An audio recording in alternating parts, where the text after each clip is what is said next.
All right, they put the hand down. Well, I'm going to get Dr. Gerber slides up. And she's going to be talking today about atopic dermatitis. And Dr. Gerber's always very sad at the end of this day when she doesn't get very hard questions. So she likes very, very hard questions. So, ask the hard questions for her. Hi, good morning. This is a new talk for me this year, and I hope it'll be informational. I can identify with these kids that I'm going to be talking about with the case presentation because I was one of the kids with atopic dermatitis very early on. In my community, when the first pediatric allergist came to Racine, Wisconsin, my mother was on his doorstep with me. I was very lucky because if you have extensive atopic dermatitis, there's a lot of folks that are concerned, is it the kind of rash that you're going to contaminate their child with? So it can be very socially isolating. And I was very lucky. There was a girl down the block that had a similar problem. But I'm just so excited that for the first time in about 30 years, but actually one of the more dramatic therapies is going to be introduced that Dr. Roop will tell you more about later today. But also, and although we have had some things that have been introduced, probably the last major breakthroughs in therapy were maybe 15 years ago, although just in December, we did also have another release of a drug for more mild to moderate atopic dermatitis that we'll briefly touch on at the end of the presentation. Okay, so we'll start with the case study. This is a very typical patient for us. Child comes to us, as John was saying, early on in his life as an infant. He started off, they noticed right away at birth that he had cradle cap. And within that, and the development of rash, very shortly thereafter, in the first couple of months of life, and at the time, mother was initially breastfeeding because this family was extremely atopic. But she had to go back to work, so they had to introduce formula in terms of supplementation.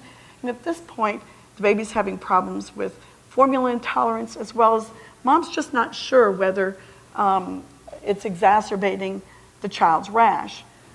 We see this child very early on to look at this patient. Of course, at this point, as an infant, some of the major issues at this point is my baby allergic to milk? And what do we need to do here? And some of these problems can be sorted out with just switching the formulas around. But if the child has fairly significant disease, then on occasion, the mom will say, well, I've switched him from milk to soy, and I really don't know what the deal is. What needs to be done here? And that's when they end up coming to us to sort out along the lines of what Dr. Roop was talking about, whether this child is in fact allergic to milk, soy, or both of the above. Later on, we sort out this issue. The child gets on good therapy for his atopic dermatitis, including some topical steroids initially, just when he flares, with a really good moisturizing routine. And when he's really bad, a good level of antihistamine to control the itch. As the child gets older and he gets into the toddler range, he all of a sudden is starting to develop intermittent skin infections. He's getting around, he's active, he's getting into everything, he's scratching everything. Mom's not really sure, what's again triggering issues. Is it the pet that's at home? Is it their carpet? Is it when he goes outside? Is he having problems? Also, when he scratches and itches, if you don't keep those nails perfectly cut short, he digs into his skin, he opens things up, he's getting skin infections, and all of a sudden now he's wheezing with colds. And it's not just one, sometimes it's others, and occasionally he's wheezing without colds too. So again, he is sent back. Usually this is another touch point when he gets sent back to us to sort out, because typically when we're starting to sort out other issues with these kids as they become toddlers, is the most frequent time for presentation for these kids to us for skin testing is usually at least 18 months and above, because we do know that we can reliably pick up their inhalant allergens, their food allergens, and included in those inhalant allergens are especially those beloved family pets. The other thing is that also sometimes we can sort out that he does have asthma or doesn't have asthma, but as bleeding into John's talk, sometimes we're called upon to say, is this really asthma? Although the kids with atopic dermatitis, since they commonly occur together, usually there's a good chance that if they're having recurrent wheezing episodes and they've got terrible skin disease, and they turn out to be very skin test positive, is that yes, they do have asthma. Things calm down for a while, we go along, and we're now getting more into the teenage, young adult years, and the child's gone out with his buddies. He's at one of our local houses where they have lots of peanuts on the tables, and one night he takes a good handful of peanuts, and before you know it, he's got tight throat, tight chest, he's carted off to the emergency room, and all of a sudden his eczema, which has been dormant for years, starts flaring. Also, there's a lot going on. He's pretty nervous about stuff. He's changed environments. And of course, his own local environment. In most young adults, he's not keeping up with his room. He's got other more important things to do. He's pretty busy. But also, he's complaining to mom that when he does use those topical steroids, there's a lot of times that they or other skincare products, especially as he or she are trying to impress the other sex, are starting to burn or flare. They're trying to sort out what in the heck is helping them or not helping them. And so again, we will meet with these kids, work out the food allergies, whether there is some inhalant allergies involving their environment, and on some occasions sort out the contact issues, not only to medications, but to other products. Well, as the disease actually will look different, as you know, as it progresses. When they first present as a child, they frequently will come in with cradle cap. A lot of times you've got those rough cheeks. They're scratching them on the crib sheets, and they often have that diaper dermatitis, and if they get much beyond that, they become fairly generalized. As they go into the childhood type, it's more extensor surfaces around the elbows, the knees, as well as they start migrating, again, more if they get more severe to the trunk, the body. And as they get into later childhood, what's now been extensor is now coming around to flexor surfaces and the antecubital popliteal fossa, tops of the nape of the neck, as well as early on in childhood, often we will see initially along the tops of the wrists and the tops of the feet. As it evolves further and the patient clears up centrally, a lot of times you'll see more hand-foot dermatitis, and of course then you've got to start sorting out all the things that really don't go with allergy, and that's where at least the contact testing and our dermatology associates come in. Now, 10 to 20% of children do have atopic dermatitis. It's the most common skin disorder. We know that this is dry, inflamed skin with intense pruritus, and more and more the literature has been showing over the last couple of years that there's a major skin barrier dysfunction. It is impaired. Early on, transepidermal water loss is identified, and there's been some really good studies over the last couple of years, which I know have reached to your level already, talking about moisturization to correct this impairment in the water loss. Also, but we know it's not the whole story, because just because the skin barrier function's been impaired, it doesn't give you disease.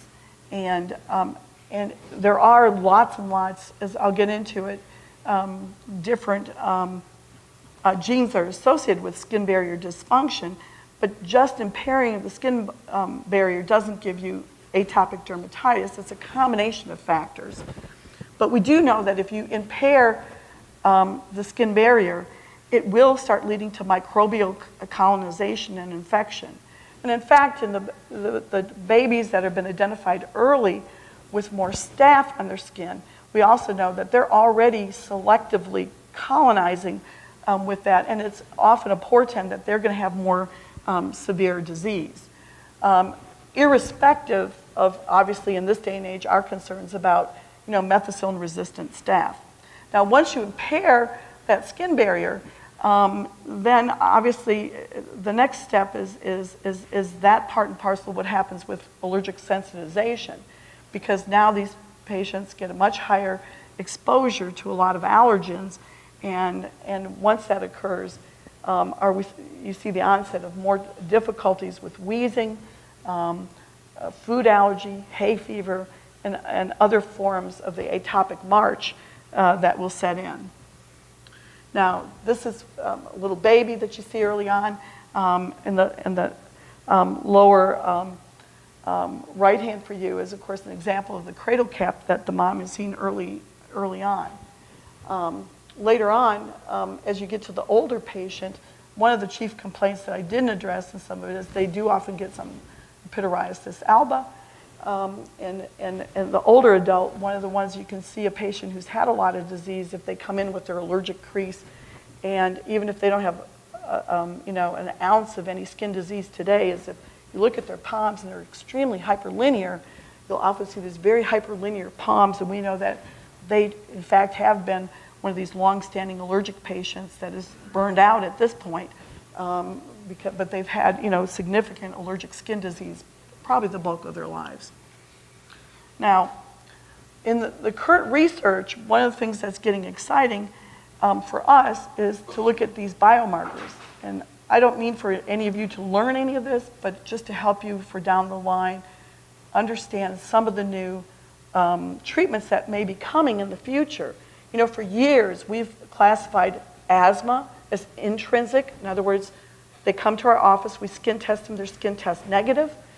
Or extrinsic, they come to the office, they're skin tested, they're very positive. You remove that allergen, and not only do you remove that allergen, but that problem, either the asthma or the skin gets better. And those patients have been called extrinsic asthmatics, and the same thing with our patients with atopic dermatitis.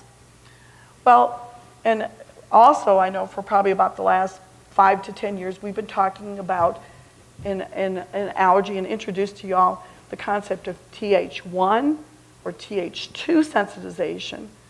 And the people that have this TH2 phenotype with their T cells, and that's the basic split for years that we've all talked about, is that the TH2 people have a lot of allergy cells, which are the eosinophils, and elevations in IgE, whereas TH1 is more interferon gamma neutrophil driven. Well, in the more recent studies over the last 4 to 5 years, we're now expanding that to, tons and tons of interleukins and more TH cells, so to speak. And what they have found over the last 4 to 5 years is that both extrinsic, those that are skin test positive or skin test negative, have this TH2 kind of look to them. And they don't have to have high IgE to find this kind of TH2 activation in the skin. So, that if we start designing drugs that tweak their immunologic response, is that you may get a good response to them in this emerging era of designer therapy for people. And as we talked about before, is some of the newer interleukins and TH classifications that are becoming more important for us to talk about are TH17 and TH22. And the reason these are important is that TH17, as our dermatologic colleagues know, is really an immunologic type that's associated more with psoriasis, and it's a target in some of their immunomodulating activities. But also in patients with atopic dermatitis that have an Asian background, these patients actually, when you biopsy them, have more of a TH17 biopsy. And so that down the road, you may actually see that we may treat that particular kind of patient in a different way than the average patient that comes in to be treated at the time. Early on in your life, if we do biopsies of the skin, we see these, what we call TH2 activation, which is just that basic split between those that have allergy with EOs and those that don't. But as the disease progresses and you get older and older and older, you not only have what we call this TH2 problem, but this TH22, which goes along with IL-22. And that does become more relevant, and it may be the key to treatment in the future. The other thing that's making us think that these biomarkers are important, and you'll see us ordering sometimes things like EOs, periostin, IgEs, and that to sort out which medicines we're going to use in these patients down the road, is that they have helped us sort out sometimes which groups have responded, which ones haven't. But interestingly enough, and the one that's going to be released soon, that's been fast-tracked through the FDA for atopic dermatitis, is that there really is a similar response in both allergic and non-allergic patients to this drug. Now this slide just again goes over what I just talked about, is that Asian patients do tend to have this more prominent TH psoriaform phenotype, and that these adult AD patients have both TH2 and TH22 cytokine disease. And early childhood disease, it's mainly just plain TH2, but that TH2 will cover all the way through. And also in the last couple of years, we know that both TH17 and TH22 are associated with autoimmune phenomena. And so it's starting to shed light onto some of the disease associations we're seeing in our patients down the line. So, in fact, what they have found in the last couple of years is that patients with systemic TH2-dominated diseases, like atopic dermatitis, do have a pretty strong association with ulcerative colitis. And I've always kind of known this. My brother-in-law got very bad ulcerative colitis. He's also one of the few people that he's got tons and tons of food allergies. But the other thing is, he's never been able to participate in Christmas at our house because he's highly allergic to cats. My mom got rid of the cat 5 years ago. He stays in a hotel, even pre-treating to kind of, get him ready to come over to be in our house that had a cat in it 5 years ago. He gets into trouble after he's been there 3-4 hours.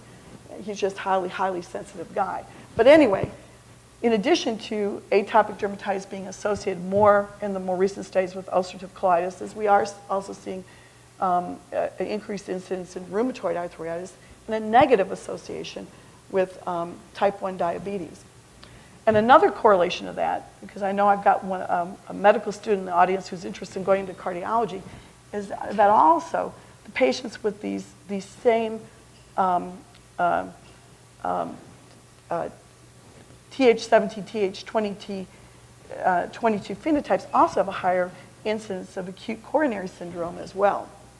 But, and through the years, we've always thought that these kids might have had a little ADHD just because they had the mad itch and you couldn't control their scratching. Well, they do feel that even isolated from that factor, that they do have a true increase in our high risk for ADHD, anxiety, depression, and even do have a higher incidence of some autism in some of the recent studies that have been done.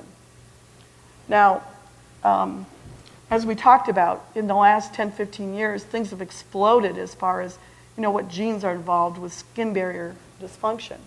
And this just gives a group of them. Netherton syndrome is actually kids that have what looks like a kind of tough allergic dermatitis, and they have funny hair. And it's this bamboo hair you might have remembered from your textbooks and stuff. And they often have sparse, kind of coarse hair. And if you put it under the microscope, it looks like it. Well, they now know that the disorder, the gene associated with this is something called SPINK5 mutation, which is involved with the serine protease inhibitor. More recently, they've also identified the genes with peeling syndrome 1 and 2. They seem to be corneodesmosin genes. I actually saw one of my very first bad, what I think is true peeling syndrome disorder patients just up at Monk's Corner in the last year or so, and had sent on for genetic studies. And this, I'm talking about somebody who had peeled sheets of skin, not just a little bit of peeling after strep or Kawasaki disease or some of the other things that we think about it. Also, I know in the lay press over the last couple of years has been pictures of this little guy with SAM syndrome. This is a little guy, they've identified the gene which involves desmoglein, where he's got a severe dermatitis, terrible allergies, and he's very, very wasted. He almost looks like some of the earlier pictures we've seen, in the press over the years of that little guy with progeria. This little guy that has been featured on the news. Well, the gene that's been associated with atopic dermatitis has been the filigran gene, but it's also associated with ichthyosis vulgaris. And like we talked about earlier, the interesting thing about it is that we know that having the gene isn't the whole story, because only 60% of our patients have that gene. And so it takes having the genetic presentation, the family history, and then subsequent development of inflammation and changes in your gut flora to really start developing the full problems that you get into with really tough to treat, full-blown severe atopic dermatitis. As I stated before, 60% of the people with these filigran genes, they really don't show the AD, but the majority of them do have it. It is putting the two together that's the key to the factors that help develop the allergic sensitization. And again, and then we think that that skin barrier defect allows for that sensitization, and also not only allows for the sensitization, but also may actually help maintain some of that inflammatory response we see in the patients. And just an FYI kind of thing is one of the genes that's been identified along the way, which I think considers an extension of the skin barrier defect genes, is mucosal gene and EOE, which is the calpain 14 gene. Now, another area that's been intensely investigated in the last couple of years is what happens with skin colonization and all the secondary infection you see in patients with poorly treated disease, that the inflammation just doesn't keep under control. Well, there's a lot of interest in prebiotics, probiotics, and if you look at the microbiome in patients with atopic dermatitis, there's a majority of 4 different bacterial species that they've identified. They do know, like we stated earlier, that the moist areas, they've stopped colonization with all these 4 areas, and it's really down to 1 or 2, but mainly the staph. And if you see the staph early on, particularly in that first year of life, usually it's a suggestion that you're going to start, that patient's going to have a severe course. But additional things that they've picked up that we don't really know the consequence of down the road is that there's a lower generic diversity of gamma proteaceae, and as well as an enrichment for other fecal bacterium prosnitziae. Now, what we're going to do with this, we do know that probiotics seem to help in the patients that have a high risk of atopy by history. It seems to stabilize it. There's a study, but the vast majority of studies that have been done don't have any clear, obvious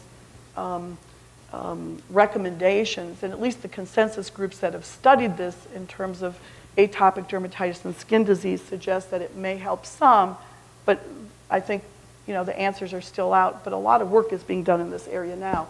Because as we all know, most of our moms want to do things the natural way. They don't want drugs, they don't want steroids. That's actually why, really encouraging them to moisturize early, so because if they do that, they can prevent breaking down that skin barrier further, leading to sensitization and further inflammatory response, is appealing to a lot of those moms.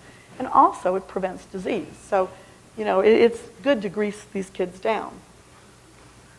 Anyway, so as I stated, in fact, the studies have been showing that, that look carefully at this transepidermal water loss, TEWL, as it's referred to in a lot of the articles we read, is that you can actually, if you grease them down good, you can actually, this will give you a 32 to 50% less prevalence. And so really encouraging those moisturizers, before and intensively can really help these patients intensely. And actively also, in the patients that itch a lot, if you use a lot of moisturizer between the times they're using their topical steroids, it helps them as well, because you find that it does tend to be less, if their skin isn't dry, it stays more moist, they itch less, and they need less steroid, and they get less inflammation. So one of the first line treatments is, of course, we use these topical anti-inflammatory medications. Steroids, I'll present you next a good list of all of these. It's kind of in reverse order from what I usually go. And I'll show it to you next, but at least it was seemed to be easy readable for you all.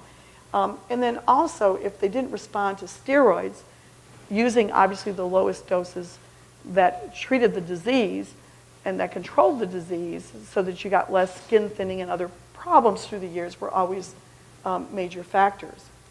Like I said, about probably 15 years ago, the calcineurin inhibitors, the Allergy, Topic, which is tacrolimus, bromocolitis, were all introduced. These are expensive drugs. They do work. Unfortunately, like everything in medicine, the newer things are always more expensive and less available and require a lot of prior authorization for our parent through the insurance companies to get them for our patients.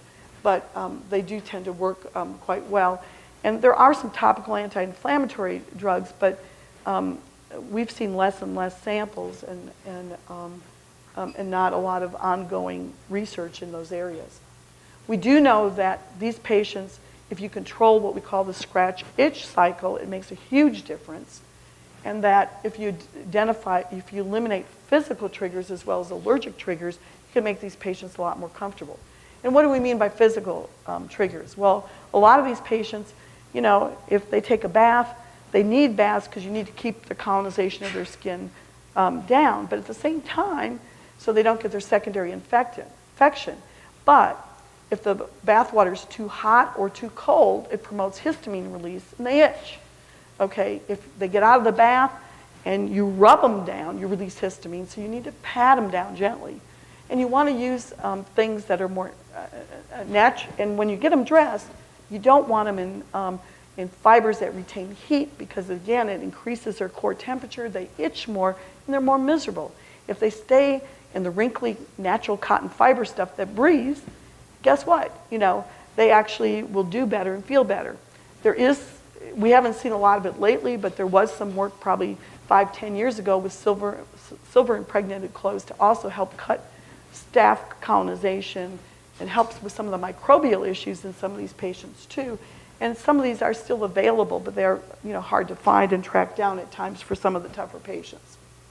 But in terms of the allergic triggers, obviously if we skin test, that helps. Well, this, as we talked about before, is just our general, it's going in kind of reverse order. I usually put the lowest potencies as a 1 and the higher potencies as a class 6 in most of what I have in there. But we try not to use on the body anything more than some of the moderate classes generally, and we keep on the face no more than a 1% hydrocortisone before going to the calcineurin inhibitors. Now, if patients continue to do poorly, we, of course, use systemic therapy. Systemic steroids isn't listed here, but cyclosporin, besides methotrexate, these are patients you're sending on to us or derm. Phototherapy has been very effective for some patients. And, of course, the ones that get a lot of infection, bacterial agents, sometimes topically or locally. Really helping the scratch-itch cycle, as I talked about earlier, is important. They have found that IL-31 is directly involved with itch. That may be a target for therapy in the future. This just goes over what Dr. Roop talked about. Make sure you read labels as far as your patients that are food allergic. Early on, he was talking about, yes, we're trying to reintroduce the tree nut butters in that.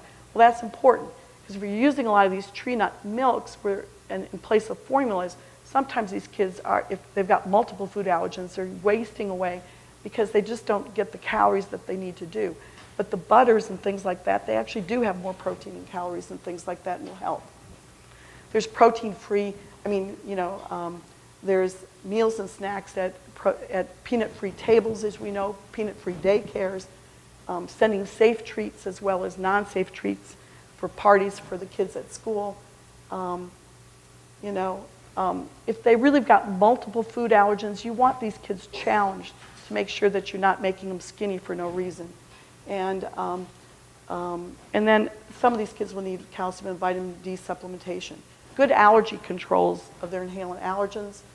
And to help promote sleep for these kids, you know, make their moisturizers a daytime routine.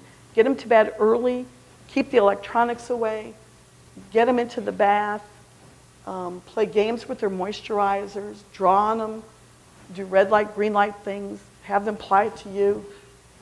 Relax and praise the kid for helping to get involved in their own skin regimen. Have them buy in other words, can help. And if they flare, obviously you've heard us talk about the bleach baths, half cup of bleach to help cut down on colonization, particularly if it's more, we think, low-grade infection. Going up a step on their steroids, using either local antibiotics or systemic antibiotics, and moisturize, moisturize, moisturize. The future therapies, the PDE4 inhibitors, the crisaborole, this is one I was just telling you about. This inhibitor is out as of December. They just brought us pamphlets in the last week or two to the office. I've not even seen the rep. Online, I'm seeing it's $500 for a 60-gram tube. It's only for mild to moderate disease. I'm sure once it comes out and it's around, hopefully that'll come down, but that's scary. Dr. Rupp is going to talk to you extensively about I hope we'll talk to you a little bit about IL-4, IL-13, since this has been fast-tracked through the FDA and is ready for release in March. And other complications that we worry about is superinfection with the methicillin-resistant staph, development of anterior subcapsular cataracts from the disease itself or posterior from their steroids. The increased cardiovascular risk we addressed that we now know why they have it with the TH17, TH22 phenotypes, and just the side effects of it. And occasionally, we don't see eczema vaccinatum anymore now that smallpox is gone, but we do still see eczema herpeticum. And these are going to be the drugs for the future and some of the next targets that are in the pipeline. Thank you.